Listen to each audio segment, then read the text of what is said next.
Sport Business. Global Sports Intelligence. Hello and welcome to this week's edition of the Sport Business Podcast, getting you up to speed with the stories powering the global sports industry. I'm Catherine Davies and I'm the host of this week's podcast. Now this week we've got Martin Ross and Jonathan Rest who'll join me in the studio to explain more about the decision taken by the powers that be in snooker to keep its World Championship at the Crucible in Sheffield, despite owner Matchroom Sports increasingly looking to lucrative markets like China and Saudi Arabia. We'll have World Snooker Tour CEO Simon Brownell weigh in with more insights behind the decision. And then John, fresh off his trip across the Atlantic, stays on the line to bring us his insights on developments in the Canadian sport business industry after meeting with a range of executives in Toronto. Then we have two reports coming to us from overseas. First, Joseph Perry will bring us an on-the-ground report from Singapore, where he was attending the Sportel Asia industry event.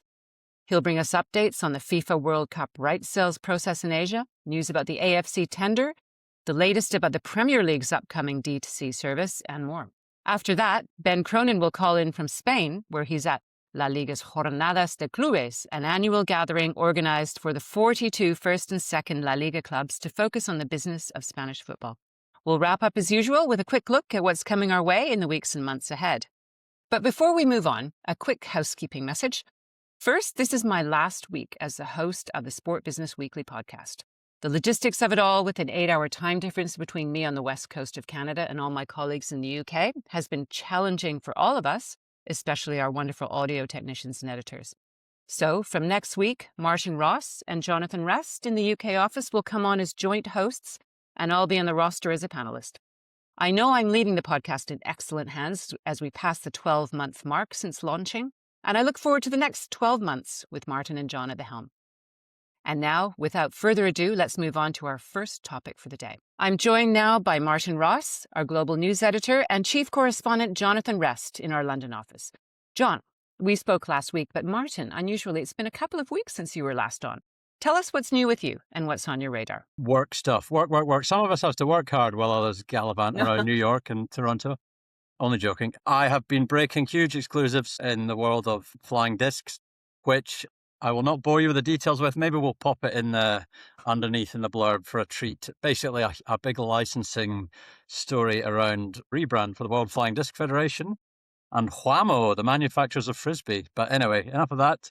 Also had my head in lots of books, lots of finances. The International Skating Union have launched a all-encompassing tender, which is actually, if you think, I think $22 million a year they get for media rights. So, not insignificant. It's like a kind of middling European football league. So that's on the market at the moment. And also found out that FIFA has acquired a stake in host broadcast services, which I didn't know. That was buried in the FIFA accounts, not only this year, but actually last year. So they got a 49% stake in what was a wholly owned subsidiary owned by Infront.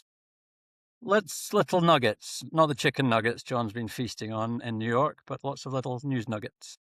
Well, I think going from nuggets, you're going to move on to the topic of snooker, which I think might be a first for the podcast, at least talking about it in depth.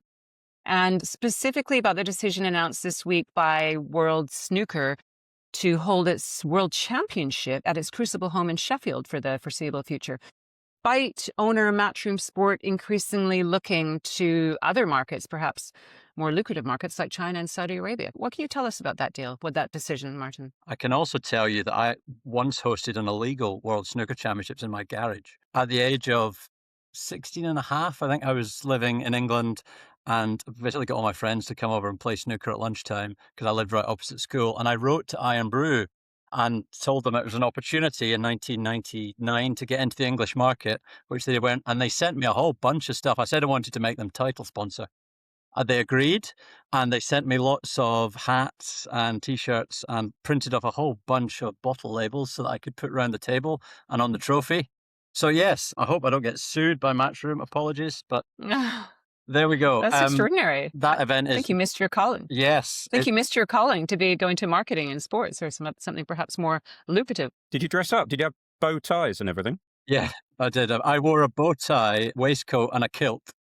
I will find a photo and send it. Maybe not publish it online, but I will find a photo for you. Yes, in the more serious long-term future of snooker's World Championship, this has been, if you live in the UK in a way, something that we all have been aware of for a long time. Not just the UK, but it is close to our hearts. Deal was finally announced this week for Sheffield, the Crucible, which is a theatre and really is a theatre for anybody who hasn't seen it or know what it is. It's, pretty old-fashioned. It will host the World Champs until at least 2045, with an option until 2050. There was a big threat of relocation. Its deal was due to expire next year. Barry Hearn, who used to be the chairman of World Snooker Tour, remains president of Matchroom, described it as no longer fit for purpose. Obviously, the players wanted bigger prize money. So the new deal is basically focused on a massive upgrading of the venue, some reconstruction, 500 additional seats, which will mean at least one edition will be hosted temporarily away from Sheffield. There was much talk about where it might go. We'll sort of go into that a bit, whether that's other venues, bigger venues in the UK, China, huge sport for snooker, and a Chinese world champion now. Saudi Arabia has obviously hosted a bunch of snooker recently. We've finally got some clarity on what's going to happen. And it's refreshing. Barry Hearn has not said as much, but has insinuated, that money's been left on the table. And for once, instead of chasing money around the world, he's done something close to his heart. He is very much a snooker agent, and Steve Davis is a right-hand man all those years ago when Steve Davis first won the World Champs. So I think it's a nice story. They've got onto the deal itself, but it's heartwarming. What do the players think of it? Have you heard anything about what they think about it staying? Mixed. I would say I'll all be delighted it's getting upgraded.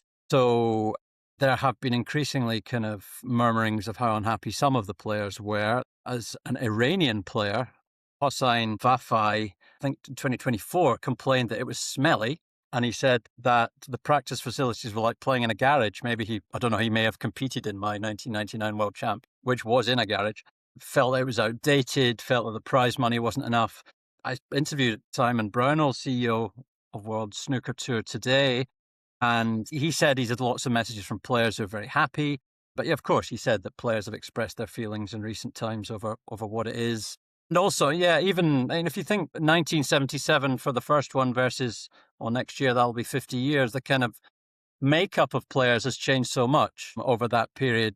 Back then, you're talking, UK, some Canadians, Bill Werbernick, swilling pints, versus, now it's a much, much more global sport. So why not, take it around, move it maybe every year. So it's been one up for discussion, but I think overall, the players will be very happy with the changes being made to the venue and the upgrades, which are very necessary. In speaking to Simon, what did you find out? What does he think about the deal? Does he think it's a good one? Tell us more about that. Yeah, I did. I spoke to Simon. I tried to ask him some tricky questions, tried to snooker him a few times up against the cushion behind the black, but he managed to extricate himself each time from the questions very expertly. I spoke to him about the nature of the deal. As you say, Barry Hearn's sort of gone on record about how important it is to him, but then also Barry had expressed that I think Eddie Hearn was maybe not so keen. Eddie, more of a boxing man, and wanted to perhaps chase the money on this occasion. But I asked Simon in the sense of how close they came to going elsewhere, and maybe to tell me a bit more about the deal. And this is what he said. The last year at the Crucible is under the existing term as 2027. We got quite close to the end of that deal before we've been able to confirm this new one. And so I think that kind of goes to show the position we were in, the alternatives that we were looking at.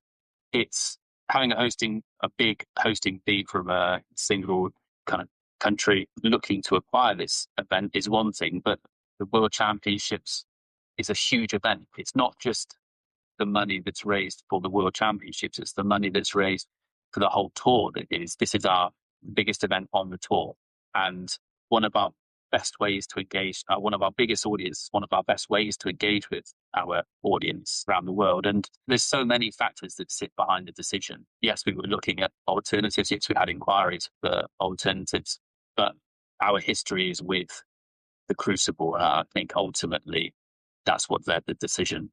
Martin, you mentioned that Barry Hearn had alluded to money being left on the table. How good is the deal to stay in Sheffield? Yeah, Simon was very upbeat about that. about a good deal for all parties. And just to break down the deal actually briefly in terms of, it's a £45 million deal for the transformation. That's not a hosting fee. That 45 million will be paid 10 million by the UK government, 5 million by Sheffield City Council, 20 million by the South Yorkshire Mayoral Authority, and another 10 million that I think the City Council will raise from the private sector. That's what the headline of the deal is. However, there are intricacies that involved in terms of the commercial details of the deal that will allow World Snooker Tour to do more than they have ever before. Simon certainly described it, to me as a good deal where all parties get what they want. He was big on the attention that Sheffield and the Crucible creates for the sport and the impact that has and the sort of halo effect, but also that the changes at the venue that he feels will be a sort of profound impact on snooker, be that from an atmosphere point of view, from creating more of a spectacle, but also creating more space in and around the venue to do what they want. And I think Matchroom, or by dint, World Snooker Tour have gone very hard on that in negotiations. And that's why we are, a little over a year before the last iteration that was due under the contract to be held there. So they've gone hard on what they want the look and feel to be. And I think the council, the design teams have come up with a solution that they're happy with, creates a much better experience for the players, but then also what a sports event should look like now, and also alluded to the commercial benefits. Now, by that, he meant that there were certain restrictions before that will now allow them to create more revenue. He stopped short of being super specific on what that was. I asked him about sponsorship and he said yes, although they already own the core IP in terms of the event and have a title sponsor in Halo, but he said there will be further sponsorship opportunities created, but wider commercial opportunities, he said. So that's going to help them, they feel, get the prize money objectives they need to keep, to keep the players happy and for it to grow and for it to become much more of a showpiece and remain at, well, you've got to think of other sports. I mean, this is like Augusta or it's like, Wimbledon Centre Court for the sport. And a lot of these players imagine if they're going to win a Worlds, they want to win it there. But maybe we're being parochial. Maybe if you're, an emerging Chinese player, you want to win it in Beijing or Shanghai, where Barry Hearn said that they were going to have, offered loads and loads of money to host it there. But it feels like the right thing for the sport. John, I don't know. I know you like your snooker and you like your Ali Pali, where they've hosted snooker events as well. But Saudi Arabia was certainly somewhere that WST and Matchroom have really become very close with in recent times. Yeah, they have. They signed a deal with General Entertainment Authority. He's chaired by Turki Al-Sheikh, who, as we know, has kind of become a bit of a boxing kingpin now. He's the guy that really has promoted boxing with Eddie Hearn around the Riyadh season. They have a snooker event already in Saudi. It's a bit of a weird one. You can actually get a maximum of a 167 at this snooker. It'd have to be a bit different in Saudi. So I think you get a 147, and if you pot a gold ball, you get 20 more points. I don't think anyone's done it yet. So they have that, and that, they added this as the Saudi Masters or whatever. So it is like the next big tournament. So there was always a threat, wasn't there, when Barry Hearn came out and said, look, if you don't upgrade this venue, we're going to move. So I think he's played a blinder there. I think China perhaps was more legitimate place to move it, Martin, just because of the quality of the players. I think they're getting the Saudi money anyway through this other tournament. They have a darts event there as well now. So I think he played that well. They showed their ruthless side about 16, 17 months ago, Matchroom, when they moved I think it's the World Grand Prix, which has always been played in the UK for a decade, and suddenly they took it to Hong Kong last year. It massively increased the prize pot. I think there was a room for 4,000 people in the arena. Now, even the expanded Crucible is only going to be under 1,500, I think, 1,300 maybe, even when it's expanded. A huge arena that, in Hong Kong, obviously a smaller size market, but, popular for snooker. So they have shown their willingness to take big events away, but I think maybe this was one step too far. China would also bring in the crowds, clearly, especially on the back of Xingtong winning Worlds last year. I mean, I did ask Simon about aspirations globally for other events. He mentioned Hong Kong, as you say, mentioned elsewhere in China, and discussions that they're having about taking events there, Southeast Asia.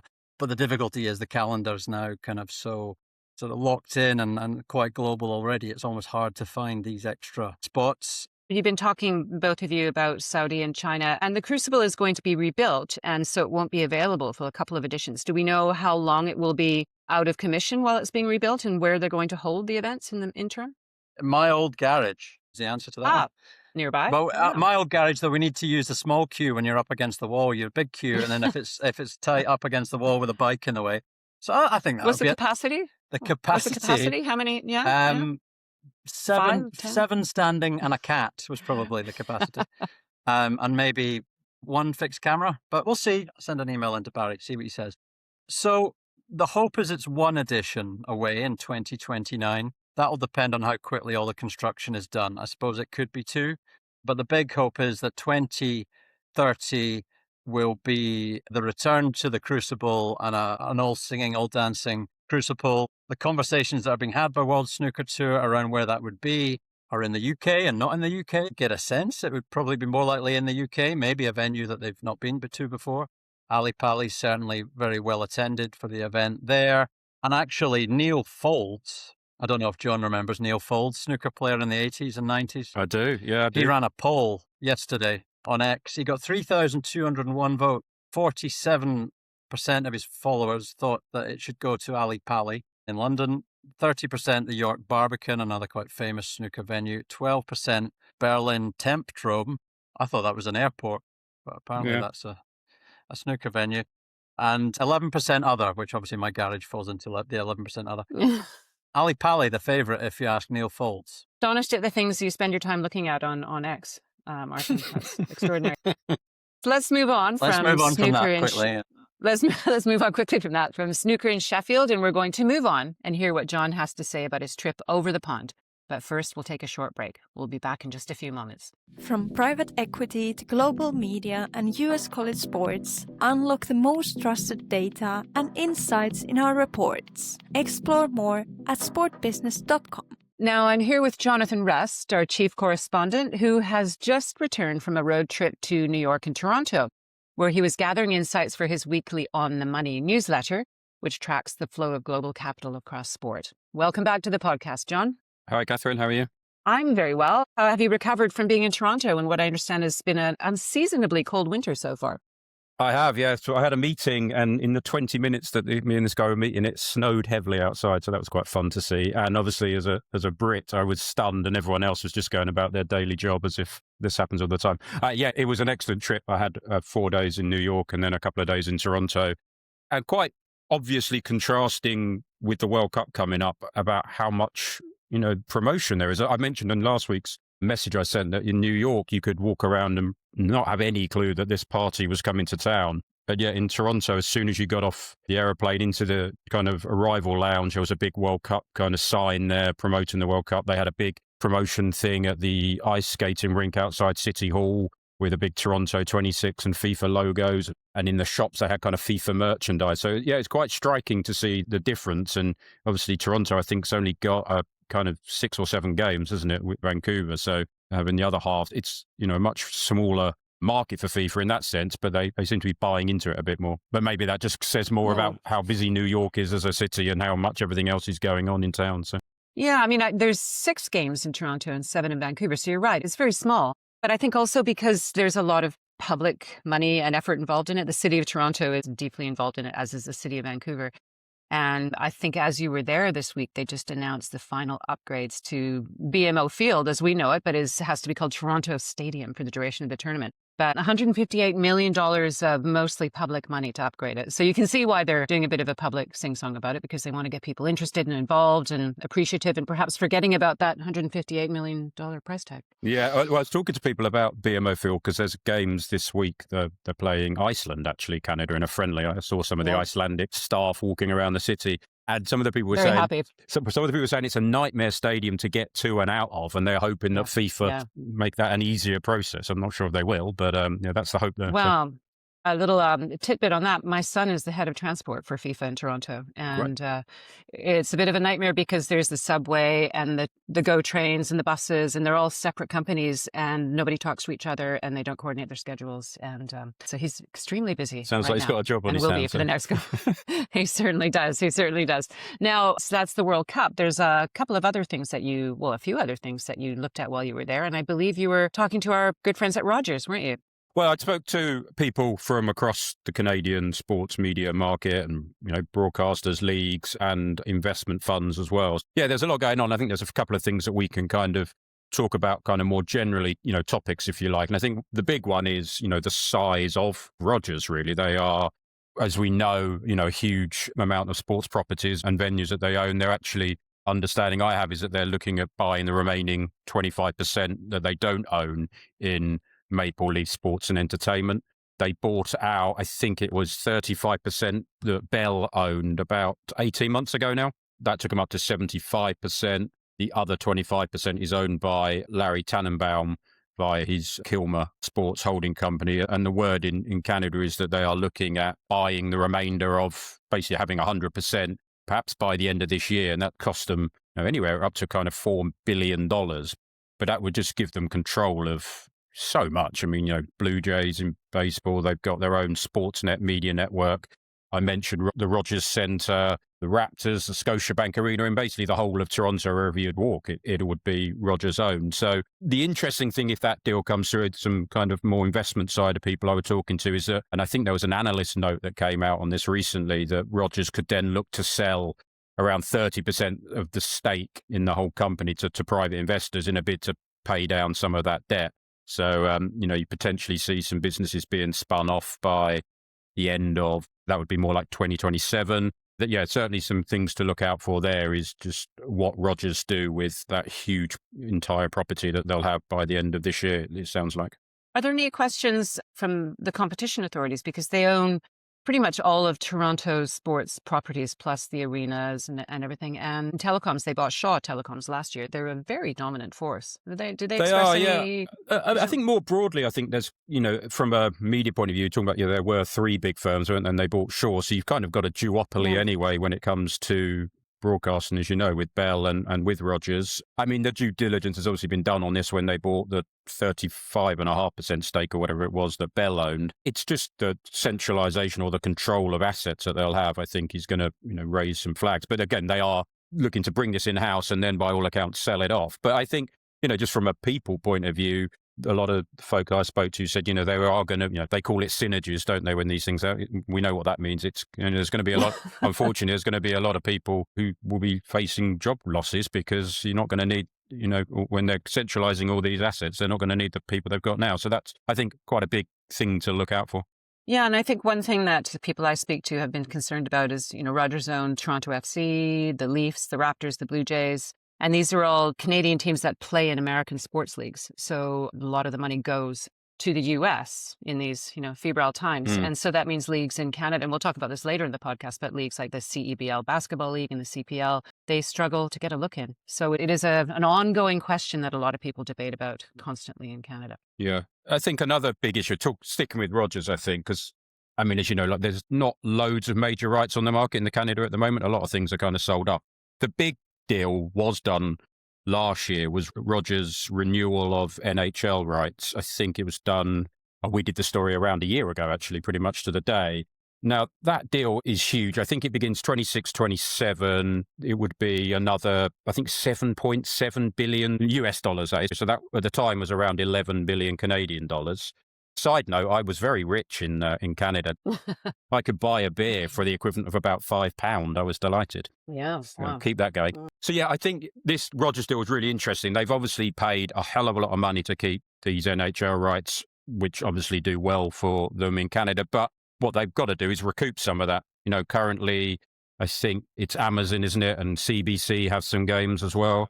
Those deals end this season. So how do they refinance that? The people are beginning talks now with all the players in Canada and US, if you count Amazon, about what they do with some of those rights. But they obviously want a healthy return on their sub-licensing investment. And I'm not sure whether the people I spoke to would quite agree with the prices that are being quoted. So it could be very interesting to see how that plays out. Yeah, I wonder if there'll be a bit of a switch in focus with and during and after the World Cup, because hockey is, everybody talks about hockey being a Canadian sport. It's been a very long time since a Canadian team won the Stanley Cup, 1996, I believe.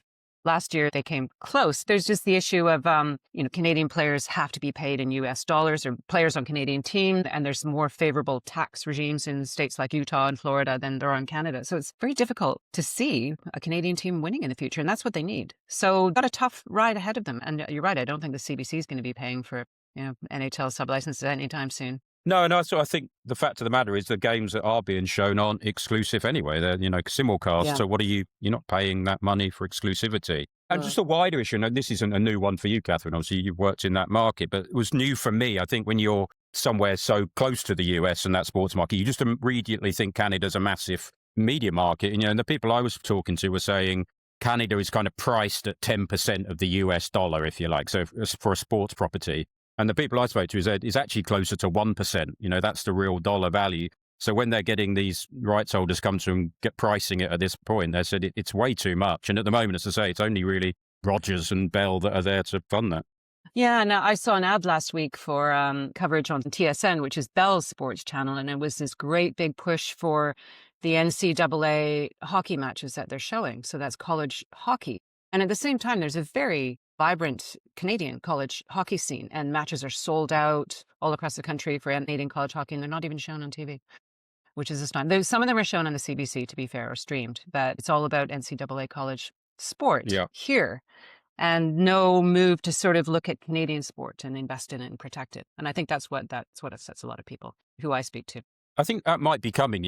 Next point I wanted to come on to was the takeover from US media giants, if you like. If you look at the NHL deal that Rogers has done with Amazon, a sub-license. You look at Netflix's FIFA Women's World Cup deal 27-31, which is US and Canada. Just a huge sum, which we've covered in Sport Business Media. Canada portion is obviously smaller, but massively bigger than anyone else was willing to pay. I heard 5 times, perhaps even more, the rights fee in Canada that Netflix has put down than anyone else had bid. It's massive, and it's a major, major threat. We've talked before, haven't we, in the pod about, broadcasters showing US content. There's a concern now that the US streamers are coming in and buying up the content in Canada.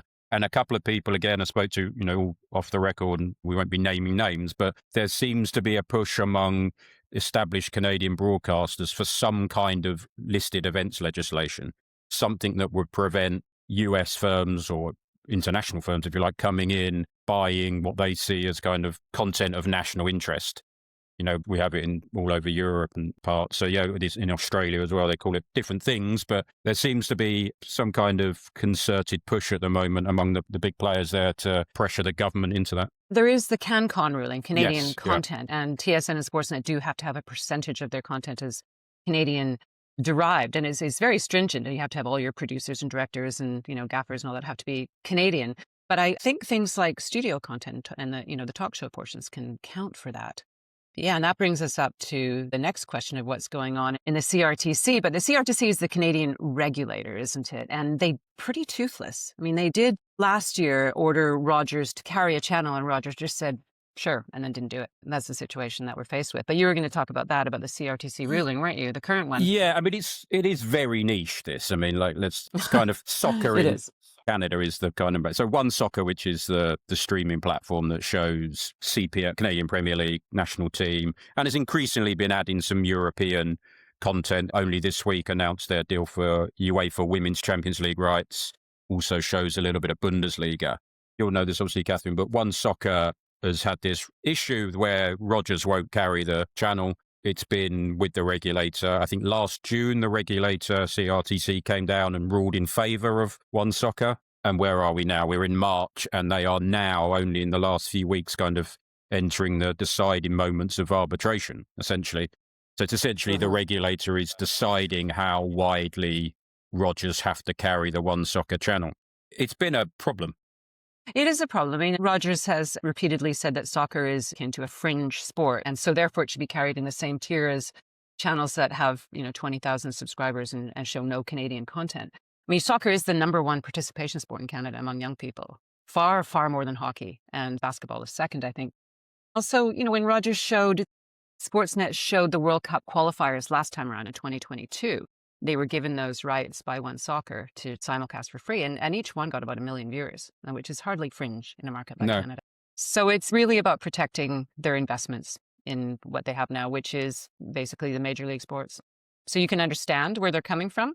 Yeah, and we'll see what happens with this ruling. I think it's expected in mid-May, as you said, the ruling on whether OneSoccer should be carried in a more lower down the dial tier. Yeah, I think mid-May is what I heard in terms of when that final ruling comes. The problem is it's then probably going to be 6 to 8 weeks before it's fully enacted. Now, if you're looking at that purely in Canadian Premier League idea, which is, what they want to carry more of, the Canadian, the National League, if you like, that's going to be well into the season. So you're really looking at 2027 before that league gets wider exposure. They will do deals with other broadcasters for a handful of games here and there, but, the majority of it is going to be carried purely on the OneSoccer platform. So I think with the World Cup coming up, this is the chance that Canadian Soccer Media Entertainment, the commercial body, see as a way of really taking advantage of the legacy of a World Cup, and you want your content, therefore, as broadly visible as possible. Well, they have been teasing the CSME. They've been teasing the fact that there's going to be a handful of games on a national broadcaster. And I understand, the home opener will be on the CBC and possibly the championship. Yeah. And that TSN may come in for some games. I think they'll rapidly lose interest after the World Cup because TSN has the rights to the World Cup. But makes you wonder what will happen to OneSoccer if the prize games are being poached for free-to-air television. What will happen to the channel? So lots to hear about in the coming months. Terribly exciting for soccer in Canada. Yeah, well, it's a smallish market, but plenty going on there. So we'll try and stay on top of it. That's right. Well, anything else that struck you about your time in Toronto? Only that it's cold, but that's not new. Well, I'll just continue to gloat as I look out at the daffodils and the crocuses in my garden. Great stuff, John. And I know there'll be a lot more coming out of the Canadian sports media market as we move further into 2026. So, moving right along, we're going to look further afield and hear from our colleague Joseph Perry, who's been picking up all the latest industry news at Sportel Asia in Singapore. We'll be right back. Stay ahead in the business of sport with trusted news, data and analysis across media rights, sponsorship and more. Explore our subscription options at sportbusiness.com. Welcome back to the Sport Business Podcast, bringing you the latest sport business industry news and insight. Joseph Perry, the editor of Sport Business Media, traveled to Singapore last week to attend Sportel Asia, the sports industry marketplace and conference summit, which has returned to the island nation for the fourth time and the first since 2018. Joseph moderated 2 panels at this year's Sportel Asia, one on strategies for commercial growth for European football in the APAC region, with panelists from LaLiga, Serie A and IMG, and he'll bring us some highlights from that.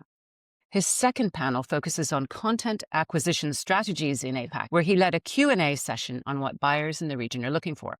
Let's hear what Joe has to say from his time in Singapore. Hello from Sportel Singapore. It's the end of day 2, the second and final day of the conference. So I thought I'd give you an overview of what's happened over the last couple of days. It's actually the first time that Sportel has been in Singapore for 8 years, and it was really well attended. A combination of people who you might see at other events, Sportel Monaco, for example, and then some people from the local industry as well. It's a more intimate gathering, I'd say, than Monaco. A smaller room, not so many exhibitors, but quite a lot of meeting space and lots of discussions happening the whole time. And then also a separate stage area, which was really good. There were some really good panels. I had the pleasure of hosting a couple of them, and we'll hear from some of those panels in just a moment.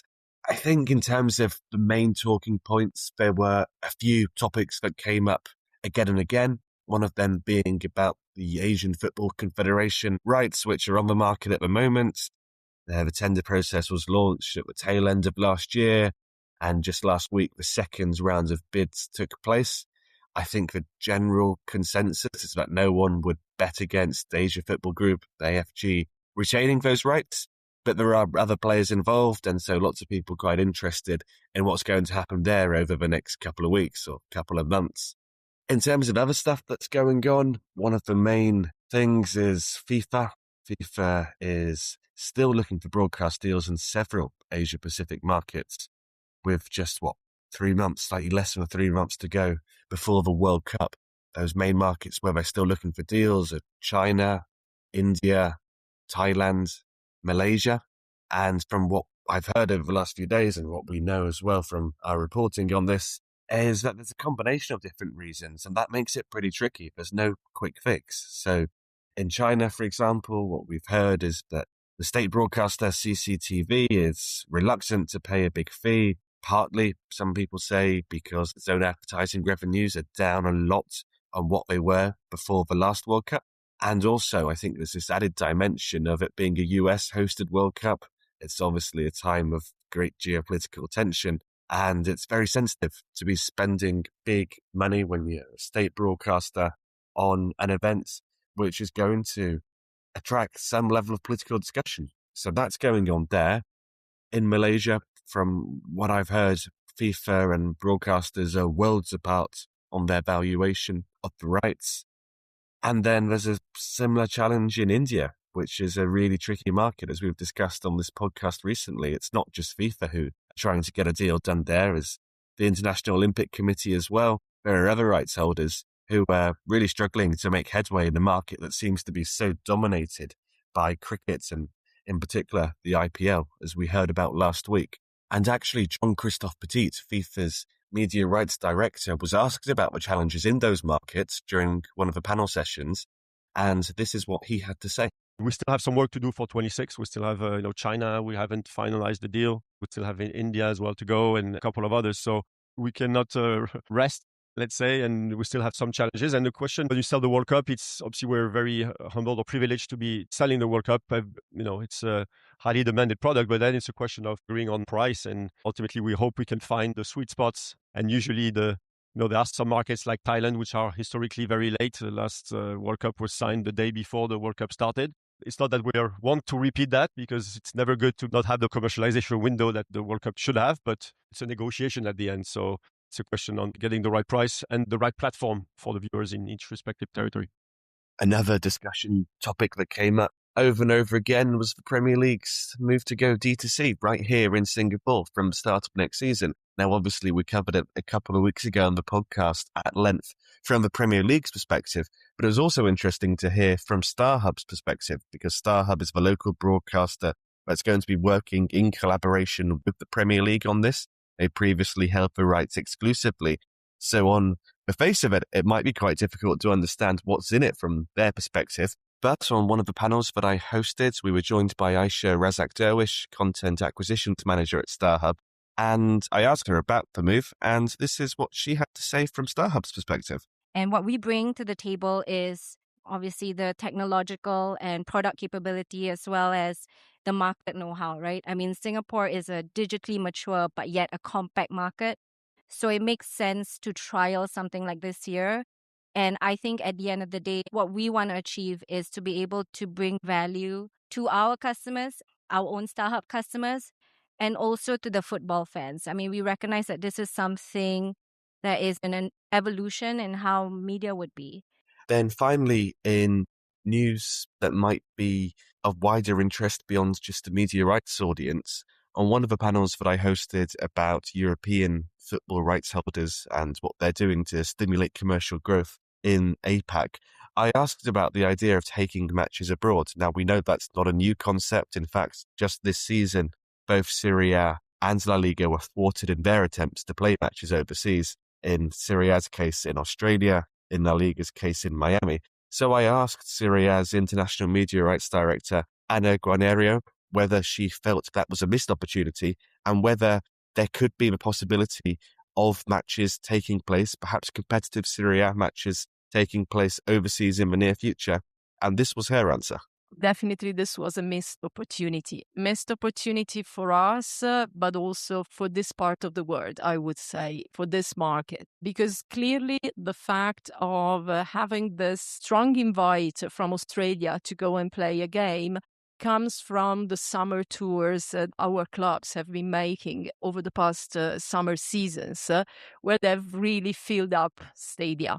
So there's passion here from strong Italian community in Australia, but also from the local audience. And for us, it was an opportunity to have the public, the audience in this side of the world to experience one of our games live.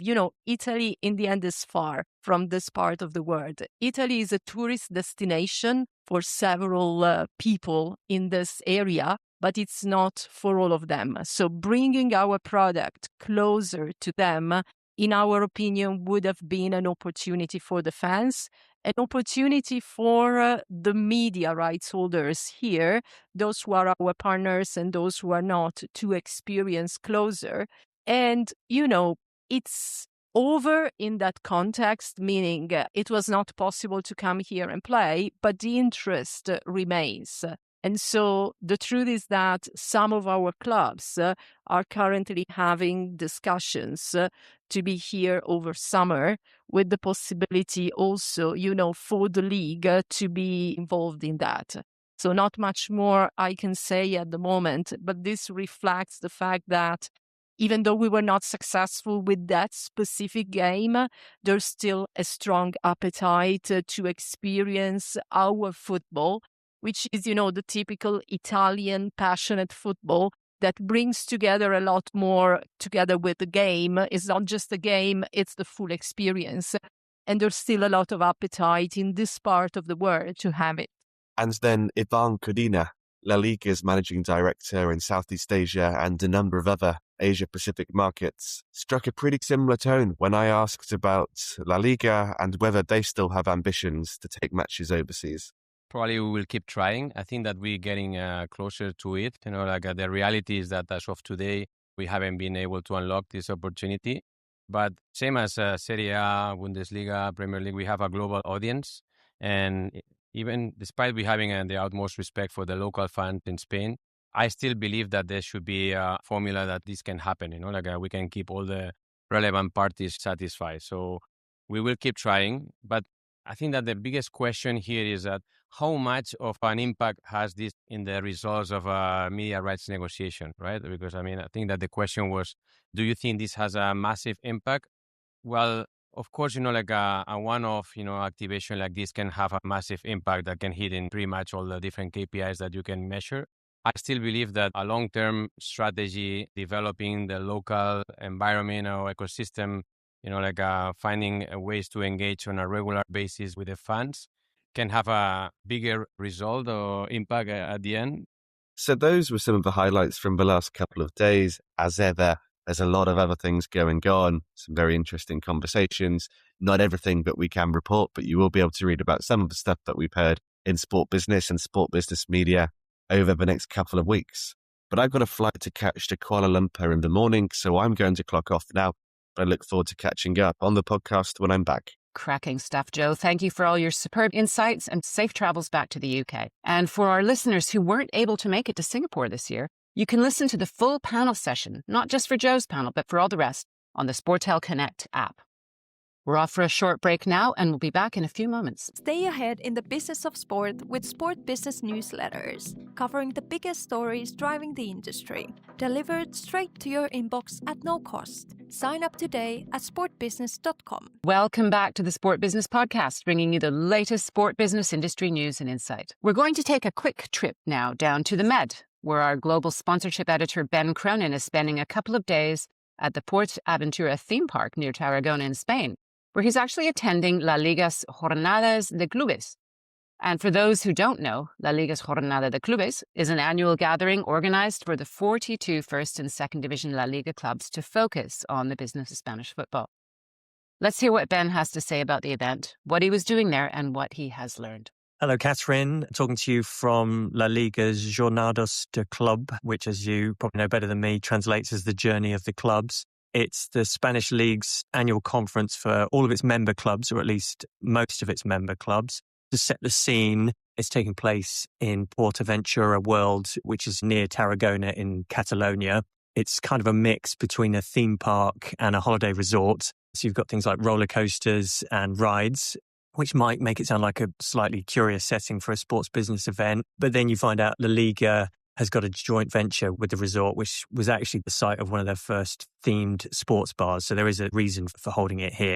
The conference emerged out of the La Liga Impulso project, which, as most people will know, is a project where CVC invested the best part of 2 billion euros in the league and its clubs. 37 of the clubs in the top two tiers benefited from that money, which had certain strings attached to it. I think the figure was that 70% of the money had to be invested in infrastructure, technology and marketing. There was another component which was about using the funding to reduce debts. But the main focus of this conference is, workshops on things like infrastructure, technology. La Liga, off the back of the Impulso project, has founded its own clubs office, which provides sort of consultancy and business support for a lot of the teams so that they can get the best commercial outcomes. And the conference is very much in that sort of the same spirit as that. It's about checking on progress, sharing best practice. It's a very sort of collaborative environment, with the exception of sort of one or two of the bigger holdouts that are pretty well known. So yeah, big emphasis on infrastructure. We had a panel yesterday where the president of Real Betis was talking about their new stadium and how LaLiga helped them to commercialize that and get the best outcomes. We had a very candid interview with a guy called Harry Moyal from Olympique Lyonnais, who revealed all the mistakes he made in building their new Groupama stadium. He actually said he wished that they'd only built it as a 40,000 capacity stadium rather than the 59,000 capacity stadium that they ended up with, which was very interesting. We also had a presentation from James Allen from NVIDIA talking about AI and its implications for sport. I caught up with him after his panel and he talked about the company's approach to sponsorship. NVIDIA very famously is one of those brands that doesn't sponsor sport. And he said, this is a mistake that a lot of rights holders make. They always think it's a company that's ready and waiting with a big check, but actually they're one of the famous holdouts. There's one or two exceptions where they sponsor esports teams, but he said that's a different business unit and they're perfectly happy with the current state of affairs. And for people who use their chips to be the ones sponsoring sports, sort of create that demand rather than for them to be the sort of active participants in sport. My role in the conference was I did a communications workshop yesterday with some of the clubs. Well, we started with the smaller clubs yesterday, which was an interesting exercise, good opportunity to sort of talk to lots of people at once, lots of communication professionals, and say what we look for in an article pitch, get some bugbears off our chest as well. So that was really fruitful. And that ended with a Dragon's Den style exercise where they had to pitch stories to us and we had to sort of pick holes in them, and some really good, interesting pitches there. So that might result in some content about Spanish clubs in sport business in the coming weeks. And then we had the same thing with the bigger clubs today, which kind of speaks to that sort of split in Spanish football. There's the sort of the smaller clubs probably need more support from a conference like this than the bigger beasts like Barcelona, Real Madrid, Valencia. And, Real Madrid famously didn't take that LaLiga Impulso funding. They were one of the holdouts and they weren't a very noticeable presence here. I've heard that there are people here, but they didn't take part in an awards event last night. And it didn't appear like they'd submitted any entries. Barca, they didn't take the money either, but it looks like they've sort of been more active in some of the workshops and, seem to be a little bit more engaged and more collaborative. But that's just my take on that. You'll be sad to hear that I passed. There was an opportunity to go on a roller coaster last night. You'd be sad to hear that I passed on that opportunity, preferring instead to have a couple of cervezas and some tapas. We were discussing beforehand. We sort of had this amusing image of me conducting an interview with Javier Tebas on the Big Dipper, but decided to pass on that. Great stuff, Ben. I hope you've been able to enjoy some good Catalan R&R and perhaps a ride on the PortAventura roller coaster before you catch your flight back home. We're off for another short break right now before we come back with Jonathan Rest and Martin Ross to take a look at the week ahead and other industry business. From private equity to global media and US college sports, unlock the most trusted data and insights in our reports. Explore more at sportbusiness.com. Welcome back to this final section of the Sport Business Podcast, where we take a look at notable events and developments coming our way in the near future. Now, John and Martin have stayed on the line with me to tell them about what's grabbing their attention this month. I just wanted to leap in with a quick thing about looking ahead to the World Cup in Canada. What I've noticed online and even in the streets is that people are referring to the World Cup as the FIFA. They say, oh, yeah, well, I'm really excited that the FIFA is coming to Vancouver or Toronto. And are you going to watch any matches at the FIFA? Have you got tickets for the FIFA yet? And I don't know, is that sort of a branding issue? It could be quite positive, couldn't it? Calling it the FIFA. Have you heard that? Did you hear that, John, when you were in Toronto? I didn't. No, the only time I've heard people call FIFA was the computer game, and even kids still call it that now when it's EA, FC. No, I've never heard people call it the FIFA. No, that sounds... The FIFA. The FIFA, right. Well, there we are. The branding's working. Yeah. Yeah, I wonder if it's better than the Soccer World Cup, because that's sort of definitely jars, better than that. But, yeah. No, I think it's from the computer game, but I think that's quite cute, actually. Now I'm going to go and see some matches at the FIFA.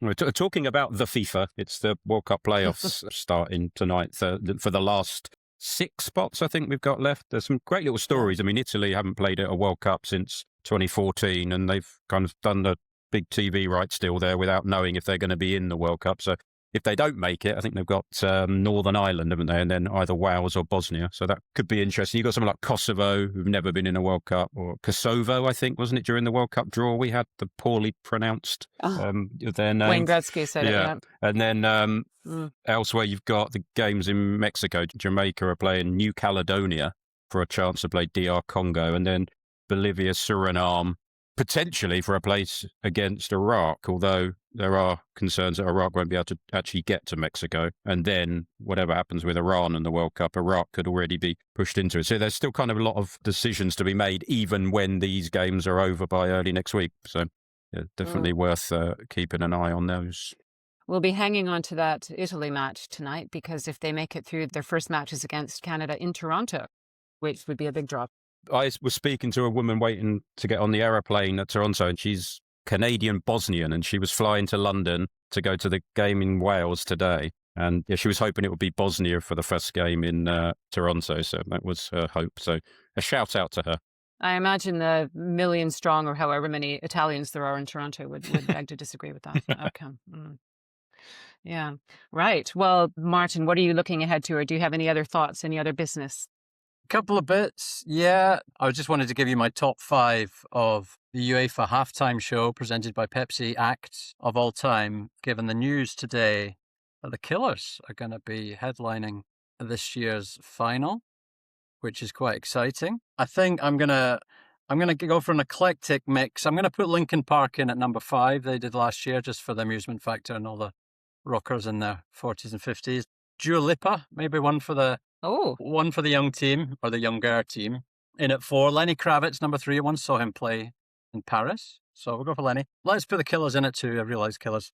But number 1, before it was even called the halftime show or even sponsored by Pepsi, would be the Proclaimer. Mainly because I look like one, but also because it was in Glasgow at the 2002 final, Real Madrid against Bayer Leverkusen, and they popped out of a very small ball. There's some pictures of it on Getty. I don't know if there must be a video of it on YouTube. It was very non-glitzy 24 years ago now. So the growth of the halftime show. And the other spot of business I wanted to mention for John's benefit was that the Carabao news, I don't know if you saw it, from Paddy Power, whose socials are very good, put out a news story a few days ago that on the back of the EFL Cup final, Carabao have confirmed that they're going to sponsor the World Paint Drying Championships next season. It says Paddy Power News understands the energy drink brand ended their association with the Cup after an internal study found fans derived more enjoyment from watching Magnolia paint dry than the final. And there's a mock quote from Carabao saying, "We're an energy drink. We can't keep sponsoring something that actively lowers heart rates." It was quite funny, actually. Sorry, EFL. I hope you take it in good heart. It says, the brand is understood to have explored a number of alternatives, including the World Grass Growing Open, the annual Watching Ice Melt Classic, and the competitive spreadsheet formatting championships. So there we go. There's a list of events that I think DAZN have got the global rights to stream to get more people into their ecosystem. And I am going to get in touch with the WPDF, the World Paint Drying Federation, to see what's happening with commercial rights forthwith. John, how do you move on from that? How can you match that? Well, yeah, we need a bit of energy. What about a double espresso? Yeah. Obviously, I've been in North America where people were still laughing at USA losing the World Baseball Classic final. Obviously, they'd lost to Italy in the group stage. I don't know if you'd seen any of Italy's games. So every time they got a home run, they kind of run round to sit down, and they had an espresso, a shot of espresso. The captain gave them an espresso, and there was a kiss on each cheek, and it became like a big marketing thing. Like they had a Lavazza coffee machine in the pen, and it got so much promotion, they weren't even a sponsor. It's kind of like accidental kind of ambush marketing. They sold the coffee machine this week for, it's $150 to buy a Lavazza coffee machine. This sold for $16,500, which they've donated the proceeds to, I think, an autism charity in the US. Yeah, just quite interesting. The picture for the Italy team plays for the Cleveland Guardians, and he said he's going to put one of these Lavazza machines in their training ground and in the game. So I think Lavazza, or the MLB, are missing out on a sponsorship opportunity here, because Lavazza are getting a lot of airtime and aren't paying for it. So yeah, a bit of ambush marketing for you. We like that, don't we, Martin? A bit of that. We do. Not popular at the FIFA though. Not allowed. Absolutely not. Well, my exciting, the FIFA event coming up is on the 31st, they're showing I think 5 matches live on big screens on the lawns of the Parliament buildings here in Victoria. And the forecast is for light rain, so that should be a good time. I'm looking forward to that. Wow. But not cold like it is in Toronto. But yes, we'll be down there watching live coverage of the Italy match, because that's crucial to Canadians. And then, of course, the Canada versus Tunisia warm-up friendly and a couple of other matches. So I'm going to the big one on Saturday, the crunch. Oh, which one's that? The Kosovo match? Scotland, Japan. Oh, that's exciting. Wow. Right. Well, thank you both. I think we've covered just about everything we intended to, and another bumper podcast as usual. And I'll be handing over to you two, as I mentioned before, for the upcoming podcast for the next year or 2 years or 3 years or the foreseeable future. So thank you both. It's been a good run and a very good podcast today. That's all from us now. We'll be back again next week with more industry intelligence and insights in the Sport Business Podcast. To our listeners, if you want to know more about today's stories or any of our other reports and analyses, and especially if you're looking for the world's largest collection of accurate rights feeds across media and sponsorship, you know where to go. Take a look at subscription options on our website or get in touch with us via email at info@sportbusiness.com. And that's info@sportbusiness.com. And as always, if you enter the code SBPodcast30 at the checkout, you'll get a 30% discount on annual and monthly Sport Business subscriptions. Please don't forget to share your thoughts on this episode and give us your feedback in a review on the Apple Podcasts and Spotify platforms. And watch for our weekly LinkedIn posts promoting the podcast, where you can also leave a comment. Thank you for tuning in, for reading, and for subscribing. I'm Catherine Davies, and we'll all be back again next week with the Sport Business Podcast.